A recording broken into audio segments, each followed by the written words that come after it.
Hello everyone, welcome back to yet another political episode. So we just got another win, and I never say usually polls are wins, but in this case the argument that Greenland is in favor of joining the United States is going our direction. Because we got to establish the fact that Greenland, as I did a video a couple of days ago, the Prime Minister has come out, he's saying, okay, Trump, we're ready to talk. And the Greenlandic Prime Minister has basically said, you know what, Trump, we want Greenland to be its independent country, but we are willing to talk to you. And I'm sure ideally there is a lot of concerns for the Greenlanders. First off, if Greenland is to be independent, it would be a very, very unpopulated country. Technically, the most unpopulated country is Vatican City, and the most smallest country is also, by size, is Vatican City.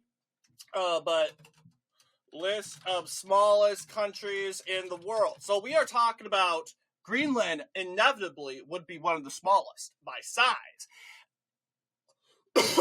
Excuse me. By population. Less populated cities. So obviously this is the biggest. India and China allegedly, well, India obviously is the most populated. Well, I think China retook the lead, actually. Did China seriously retook the lead of being the most populated? I think it did. That's not good. Okay, so India and China are in a strong battle.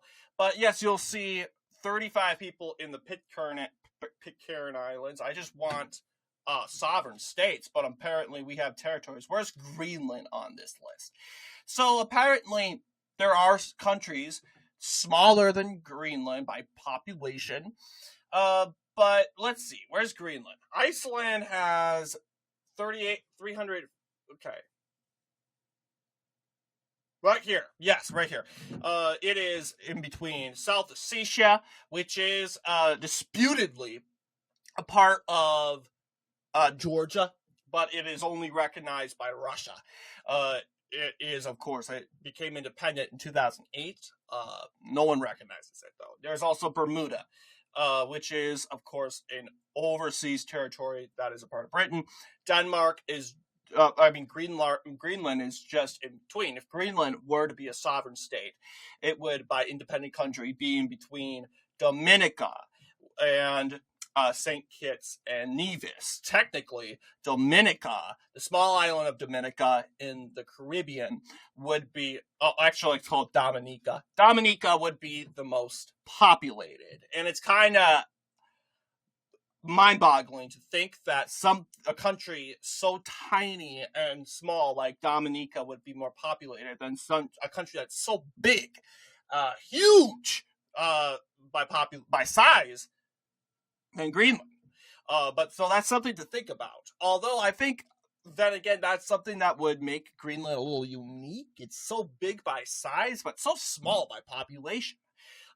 So that's something that they have to think about. Okay, you have all this land, all of it is just white snow. It's very dense, I would believe. Greenland, very unpopular. You take a look at the map. All that is white. All of that is snow. Very unpopular. We took a look at the last couple videos ago. We said that Greenland cities, mainly on the coasts. These are the cities of Greenland, very separated, sort of like Alaska. Looking at Alaska here, Alaska, however, I want to believe they have villages. There's Fairbanks. There's not many cities over here. They're tiny, tiny, tiny communities like Ramport, down, of course, the Yukon River. But Greenland, there's nothing. Like nothing. It's like a desert. But I don't think that disqualifies Greenland from being a country.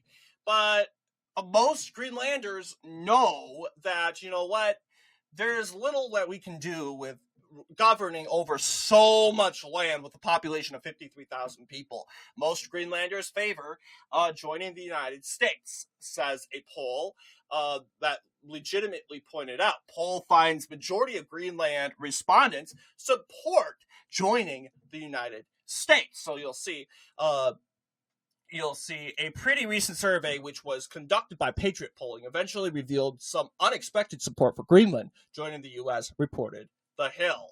According to The Hill, okay, the reporting to The Hill, get out of my way, which was conducted, okay, I hate the site. There's too much ads, and I'm clicking on them. So, according to The Hill, the poll, which was conducted in the month of January and just concluded, actually found that 57.30% of 416 Greenlandic respondents approve of becoming part of the U.S., while at the same time, 37.4% oppose the idea, and 53.3% remain undecided. Although it's 416 Greenlanders that Greenlandic and respondents that actually responded to the poll. We got to remember that some percentage out of the 53,000 people that are in Greenland. So it's a decent amount of population. Another thing is that it's all the way above 50%. Usually these polls that are, like we've seen in election polling, very rarely do they go above 50%. Usually 49%, 48%. The winner of that poll would have that number. But now, this is like a referendum. 57, that's 7 points over the majority needed. And obviously a 20-point lead against the no in favor of not joining Greenland, of joining the U.S. This absolutely breaks the Greenland's prime minister's argument that Greenlanders want to be independent. Well, that's not necessarily true, Mr. Prime Minister, because 37.4% of your people say that only support your claim. 57.3% feel that they would have a better future under the United States. Now, a majority of people altogether favor their independent separation from Denmark. And that's why we're creating this pros and cons list. Greenland joining America, the pros and cons. And I'll tell you, a lot of Greenlanders have, I would say, made their own pros and cons list and have concluded that joining America would be in their best interest. And it definitely is. So here's the pros to this. And there's always cons, and we'll talk about the cons, but there are very few cons into joining America. But the first pro would be, first off, more personal freedom. Actually, you do have more freedom, meaning the freedom of speech, and plus less censorship. Because in Denmark, and the laws in Denmark correlate with Greenland also, you got to keep that in mind, very little freedom of speech in Denmark. Then again, very liberal, and I do not know when it comes to the LGBT stuff, but very similar to Europe. Very authoritarian. They censor, they eliminate things that, of course, are opinionated, and basically very elitist, actually. Very elitist government in Copenhagen. And that, of course, is affecting Greenland, the people in Greenland. Elimination of expression of public opinion, censorship of content. And yeah, that's in the United States. But then again, it's way worse in Greenland and Denmark. Because every single, I'll tell you, every single, what do we call it? Streaming service or platform, a Danish platform, has censorship. Very strict with their censorship. Hate speech. Here, that's the thing. Denmark and along with Europe, they're very, very, very, very sensitive to, of course, the history side of things. They do not like. It's very hard to teach World War II in Denmark, in Germany, especially Germany, because the swastika. I'm sure we all know what the swastika is. I'm not supporting it. Absolutely not supporting the swastika. It is an absolute evil symbol, but we need to know what it is so we can identify it and we can learn from history. But in Denmark, Greenland, the swastika is banned, and you could get in deep, deep, deep, deep trouble for, of course, displaying a swastika. Now, yeah, you could, in public areas in the United States, same deal. If you put a swastika up in the United States, yeah, that's bad, but you won't get arrested for it. You would probably get suspended. But in Denmark, Germany, and Europe, you'd get arrested and probably have all your accounts deleted. You probably get fired. But I'm not advocating or defending people that are displaying swastikas. That's absolutely inappropriate and immature behavior. But even in the acts of teaching, like I know growing up in the United States, obviously American, I learned about World War II in 7th grade. Of course, we learned about the swastika. In fact, I'll tell you, just know how far woke, like this was 2017, and at the time we weren't really concerned about the swastika and the impacts. We were so emotional over it. I mean, I can recall creating one, and now this isn't educational wise. I want to always point that out. In school, an assignment of mine in the class, and the teacher, we were to create swastikas. And I don't know what the teacher's idea was this, but the point was educational, okay? We're trying to, and I don't see what the point is learning from creating a swastika. It was no means in intentions to create and glorify what those horrible people did. But I'm guessing there was some sort of educational learnings of creating swastikas via paper and crafting arts in order to, I'm guessing it's like understanding how the young youth of Germany went through during the reign of Adolf Hitler. Kind of to understand that, because I'm sure they did the same thing. So going through their shoes.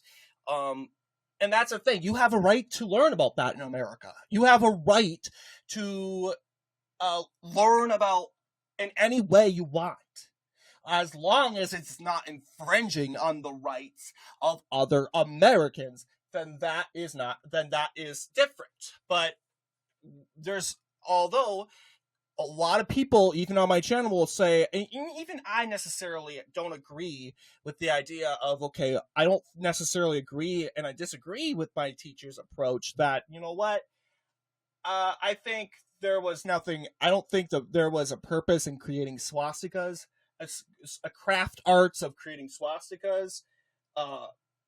Therefore, I don't really understand the purpose. But then again, my teacher didn't get in trouble. Although in these type of days, I wouldn't say it's 8 years later, guys. This was 8 years ago. 8 years later, my teacher, if she did that, she'd probably get fired.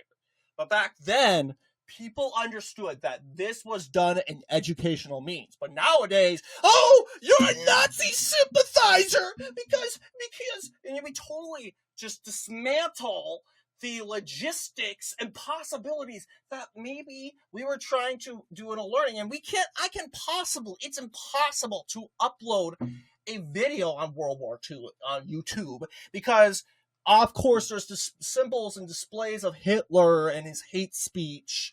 But then again, that's historical footage, historical archive, and we're trying to delete all that. No, don't see it. It will hurt your feelings.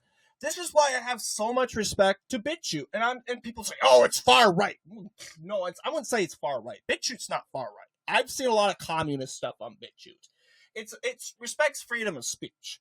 That's the thing. There's a lot of, I want to believe there's porn. I don't want to bring that up. I'm just proving my point. BitChute respects all ideologies.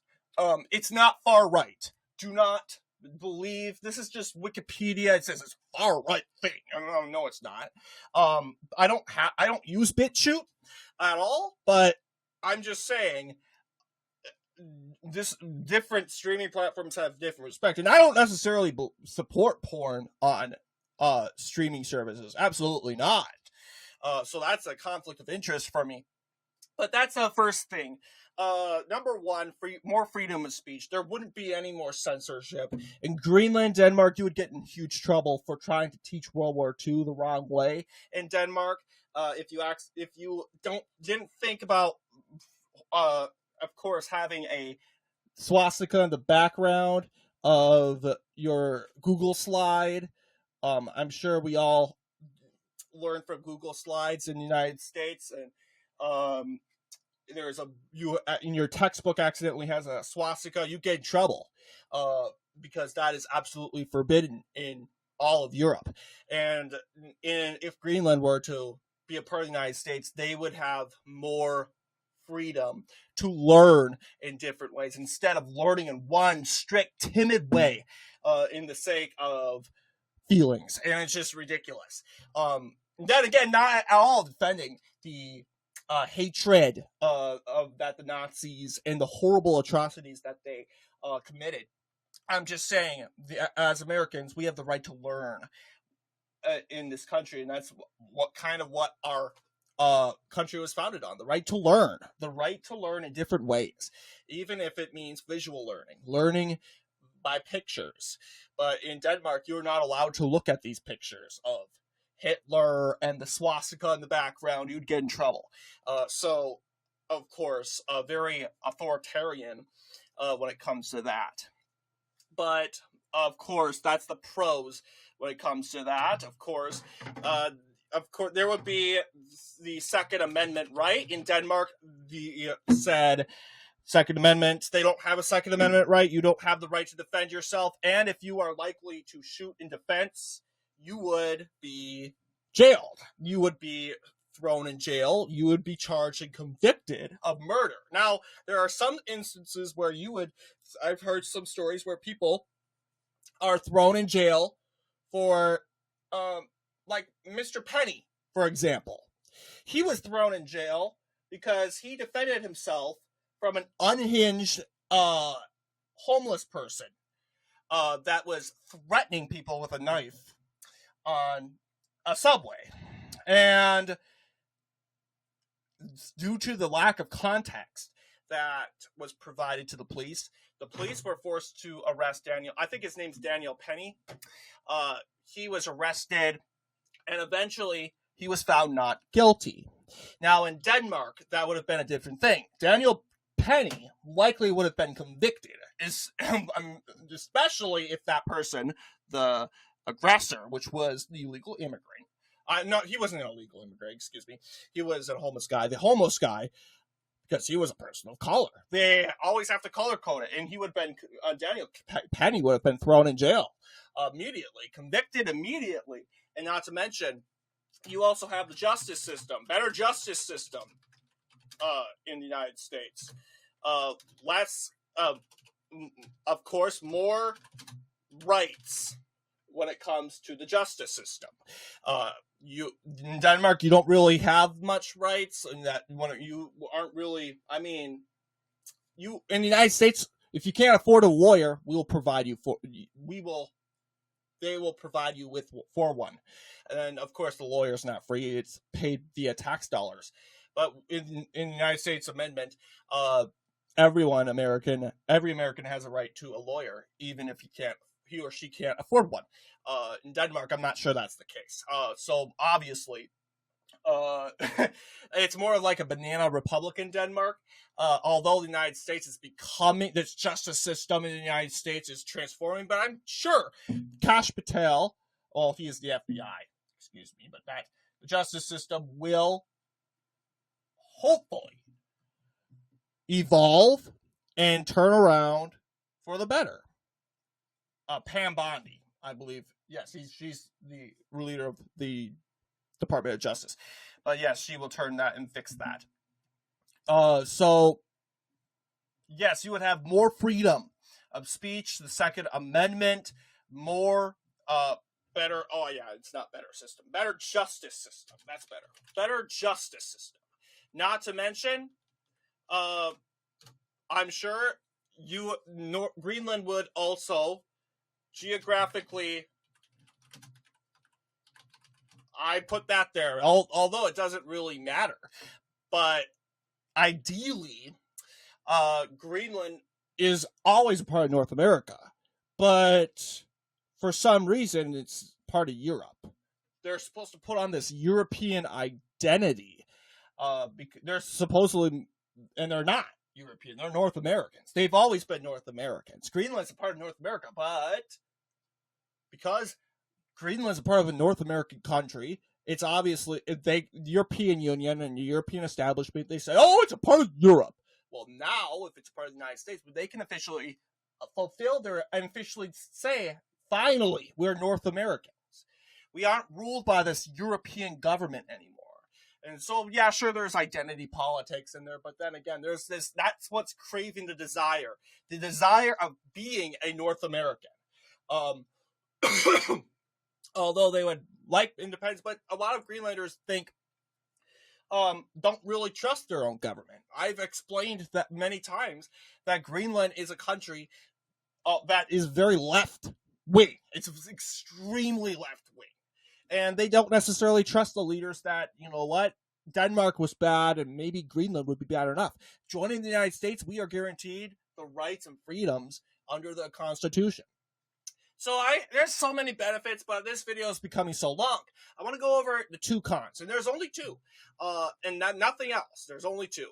The only con to this, the territory of Greenland will not be able to vote in presidential elections. Now, they will vote in primaries. Their country, their territory will be represented in primaries. In Danish elections, Greenlanders can vote in Danish general elections. But to be honest, yeah, they do have, and they are represented in the Danish parliament. But in the United States, they won't have any representation in Congress, nor will they have any representation in the Electoral College. Only representation they'll have is in the primaries. But really, they are in the same books of Puerto Rico, Guam, and ideally, will this change in the future? Maybe, probably.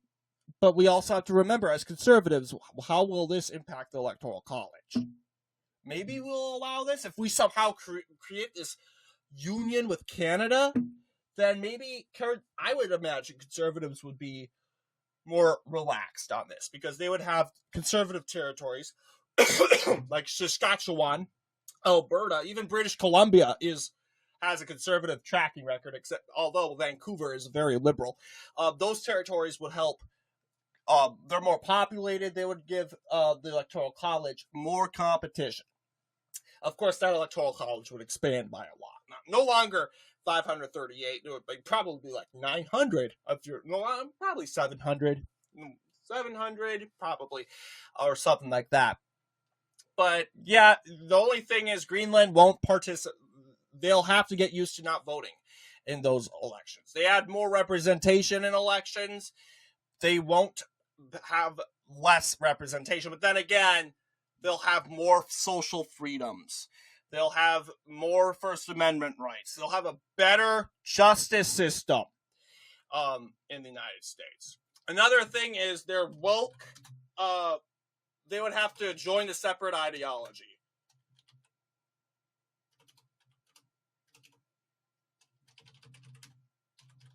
Meaning that this territory is very left-wing. A lot of left-wingers.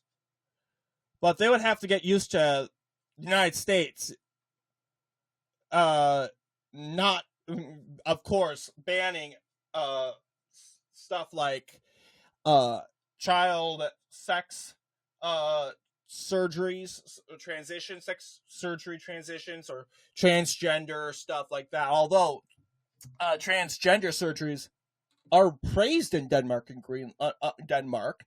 In the United States, they're more restricted. They'll also have to recognize that Greenland will have to decide if it will respect abortion or get rid of abortion. Because in the United States, each state can decide its abortion policies. Now, Greenland will very likely keep abortion. Very likely. I'll tell you that. But then again, I don't think they necessarily care. They're not brainwashed. They haven't been brainwashed by MSNBC, CNN, unless they know English and they can. They're a lot. Some of them know English, not all of them. They speak Greenlandic. they do I doubt they have trans. They have their own media. They don't seethe and absorb MSNBC and CNN propaganda, obviously. So that they obviously aren't abiding by the Democrat Party talking point. So I think this is going to be much less concern. But what do you guys think in regards to Greenland? The majority of Greenlanders actually supporting this idea. Let me know down below. And as always, I'll see you all in the next political episode.